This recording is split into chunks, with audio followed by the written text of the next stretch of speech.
السلام عليكم ورحمة الله تعالى وبركاته، والصلاة والسلام على سيدنا محمد صلى الله عليه وسلم.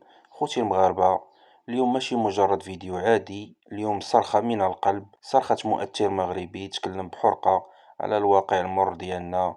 الأسعار طارت في السماء واللحم ولا حلم عند المواطن البسيط، وصلنا لمرحلة ما بقيناش قادرين فيها نضحكو. وقالها بصوت قوي: اللحم كيتباع بثمن صاروخي، والمغاربة خاصهم يوقفوا وقفة رجل واحد المؤثر. دعا كل المغاربة لمقاطعة اللحم لمدة 10 أيام فقط، وقال: جربوا غادي تشوفوا النتيجة.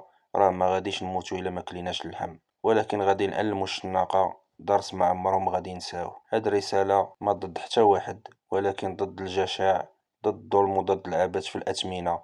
خليكم معنا حتى النهاية باش تسمعوا الرسالة كاملة، ونشوفوا كيفاش ممكن نرجعوا اللحم لثمنه الأصلي 60 درهم، ونعيشوا بحال زمان بكرامة وبإنصاف.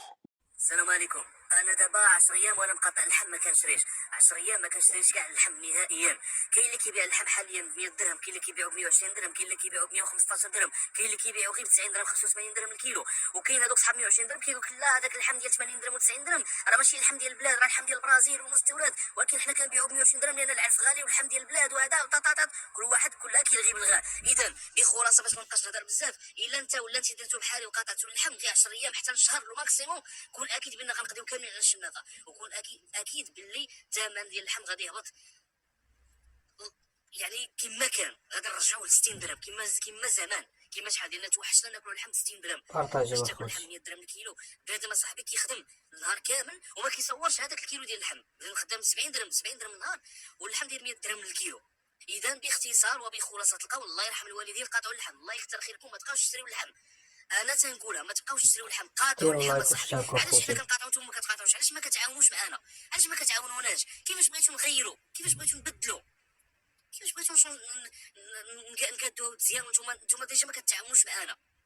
ما كتعاونوش معنا في الوقت ديال المقاطعه. الناس اللي كانوا دايرين مقاطعه على الحليب، انا من الناس اللي قاطعت الحليب واحد الوقت في ايامات كوفيد، وكنشوف بنادم صاحبي شاري الحليب مخبي تحت من الجلابيه وتحت من الجاكيط وخايف. علاش ما كتقاطعوش؟ علاش ما كتعاونوش؟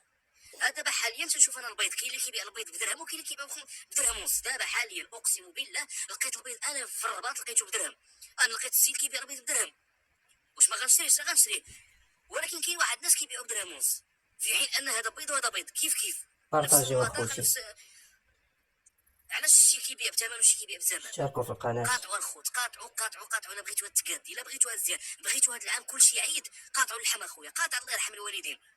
راه هذا العام غيوقعنا بحال العام اللي فات، غالبا تنقول هذا العام ما غيكونش العيد، وحتى الا كان العيد هانتوما غتشوفوا الغالبيه ما غيقدروش يشريو هذا العام هذا، الا غير بنادم غيشري بالكريدي وغيمشي يتسلف وهذا باش يبدا يشري، باش يعيد، باش ما يخليش ولادو بلا خروف. السلام عليكم. ايوا خوتي، كي سمعتوا الرسالة وصلت من القلب إلى القلب. ماشي اللحم هو اللي كيصنع الحياة، ولكن الكرامة هي الأساس. هاد الأخ قالها بصدق: قاطعوا اللحم غير 10 أيام فقط، وغادي تشوفوا كيفاش السوق غادي يرجع للثمن ديالو الحقيقي. راه المغاربة ماشي ضعاف، المغاربة قادرين يغيروا الواقع إلا توحدوا. ماشي عيب نطالبوا بثمن معقول، وماشي عيب نوقفوا ضد الجشع. العيب هو نسكتوا ونخليهم يديروا فينا ما بغاو. كتبوا لي آراءكم في التعليقات، واش نتوما مستعدين تشاركوا في هذه المقاطعة؟ ما تنساوش تدعمونا بلايك والاشتراك في القناة باش يوصل الصوت ديال المواطن المغربي الحر، وبارطاجيو الفيديو باش يسمع الجميع هذه الرسالة القوية. والسلام عليكم ورحمة الله تعالى وبركاته.